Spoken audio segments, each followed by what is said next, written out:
Pam, which way you going? Left or right? Right. That's too bad. Why? Well, because it was a 50-50 shot on whether you'd be going left or right. You see, we're both going left. You could have just as easily been going left, too, and if that was the case, it would have been a while before you started getting scared. But since you're going the other way, I'm afraid you're going to have to start getting scared immediately. What's up, creepers and geekers? Chris, the Atari Creep. Hey, how's everyone doing today? Got my cup of coffee here. This isn't necessarily going to be a project introduction or anything. As far as, say, a series of videos on my page, I don't think I'm going to do this one on camera. This is just going to be a side project that I'm going to do in between things when I'm either bored or just need something to do. It's a simple project that will be slightly involved, but there's really not much to it. But I just figured I'd pull out the tripod and talk about it for a little bit. And who knows? Maybe you're into this kind of thing. Growing up, I built models. I built them a lot. I was kind of 50-50 on vehicles and actual figures. I did more Universal monsters. I had a whole bunch of the Munsters stuff. Actually, the stuff from the 60s. And like I had the living room set. I had the house. I want to say I had one with Grandpa exclusively in the lab, but it was like a quarter diorama. I can't remember 100%, but I did also build vehicles pretty much all the way up until I got divorced around 2004. And the other reason that's important to note is because that's when I pretty much lost all of my model kits and stuff. We were divvying up stuff and things got thrown away. But long story short, I've always liked just building stuff, as you can already tell. And I got this crazy notion to do the Chevy Nova from the movie Death Proof.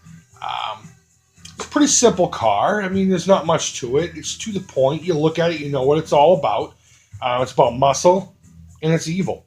And I figured, what the heck, you know? I was originally going to do this whole thing on eBay. I saw this specific kit, and I was like, get it. And then, you know, things went awry.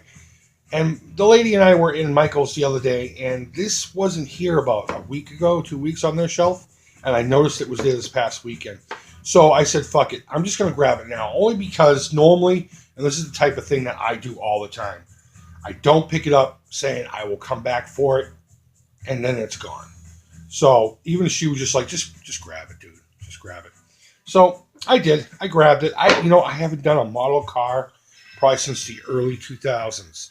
I think the last one I did was I did my own interpretation of the Munsters mobile. I actually bought 3 Model A's model kits, and I fabricated just like George Barris did. It wasn't Gene Winfield, was it? No, it was George.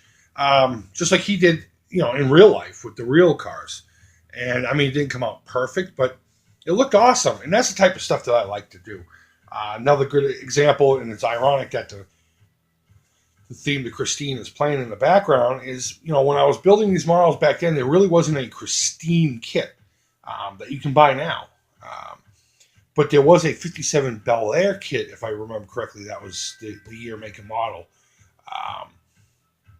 That, you know, I mean, it's the same thing as the Plymouth Fury. Just has some real simple aesthetic changes. So I picked that up and I transformed that into my Christine. So, you know, I mean, every now and again, I'm very selective when it comes to the vehicles. I'm more into the figures and props.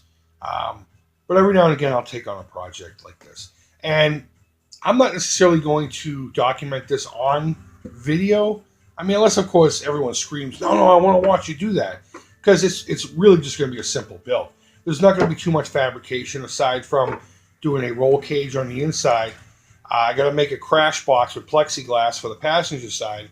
And then I got to come up with a seat for the passenger side, which in the movie, if you recall, was a tractor seat. So I might be on the lookout for a couple toy tractors, maybe, you know, at a yard sale or something, or at the flea market. If I see a little John Deere tractor for $1 or whatever, I'll pick it up and rip the seat off of it. But we'll get to that when we get to that. But I figured, what the fuck, you know, I had a few minutes. Just pull out the kit. just look at it real quick and I, yap about, which I have. And I just so happen to have music on in the background. And it is a John Carpenter playlist on YouTube, so I hope I don't get copywritten flagged for that crap. But yeah, I already opened the box because it's just, if you know anything about these, suction, and it takes forever just to get the top off, and I didn't want you to have to deal with that. So I haven't really done anything with it. It's still all in the plastic baggies. But, I mean, here's the body and chassis. And it looks really nice. It's a little more put together than what I'm used to from back in the day. So it's going to make it a little easier.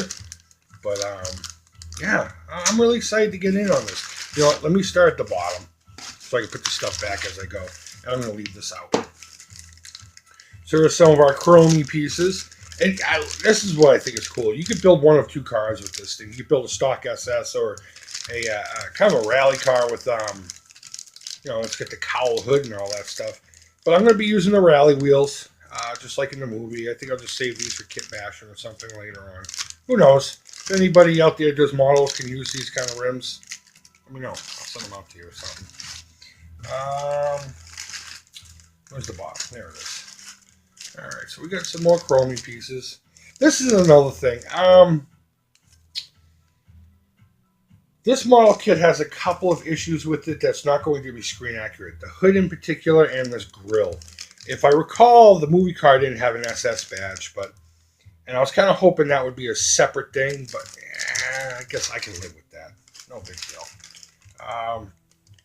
Another thing I'm noticing, maybe it's just because I haven't picked up a model in over 10 years, longer than that, 12 years. But it just seems cleaner. It seems like the casting is much better. The cards are, there's still some clean up to do, but oh, wow, it's come a long way. Some glass pieces, a couple of different kind of tires. I will be using the fatties in the back, big and littles. It's like the old hot rod scene. That's pretty cool. Yeah, so back to the hood.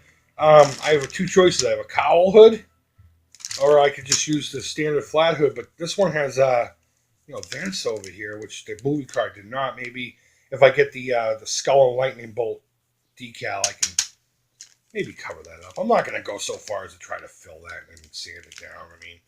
This is supposed to be just a quick little thing that I do in between other things, just to keep my mind occupied, just something fun to do. But I just figured I'd pull out the tripod and just film it and look at it and just share another one of my interests. Again, I don't do model vehicles too often. In fact, they're very far and few between. And I'm very picky about what I do in the building. But when I do, I get into it and I do it. And my style of building is I'll build, say, like the engine block and transmission. And I'll paint that and put it aside. And I like to paint as I go instead of painting it as a whole. I know a lot of other cats do that. Some people will build the entire chassis with the interior and then they'll paint it. And not me, but we'll see where this goes. If you're at all interested in seeing this being put together in video, we're not going to go over every step, but mainly the fabrication parts. Let me know. Maybe I will do that as a future project. But for the most part, you can follow it over at Instagram at both my Atari Creep and the Milieu Macabre on the Instagrams. And yeah, that's pretty much it. So guys, thanks for watching. I hope you enjoyed hearing me talk about making models and stuff. It's been a long time since I've actually bought one of these and put it together. God damn, they're expensive now. $25. They used to be like $10, but whatever. What can you do? And yeah, so go ahead and leave feedback down below. Thumbs up, thumbs down. All feedback is always positive. And I hope you're doing well. Take care. And until next time, bye-bye. Hey, what's up, folks? The Creep here. Thank you, as always, so much for watching. If you enjoyed this video, be sure to subscribe for more. You can follow The Creep on social media, and feel free to reach out at any time here on YouTube, Facebook, Instagram, and Twitter. Creep would love to hear from you. And as always, thank you, take care, and bye-bye.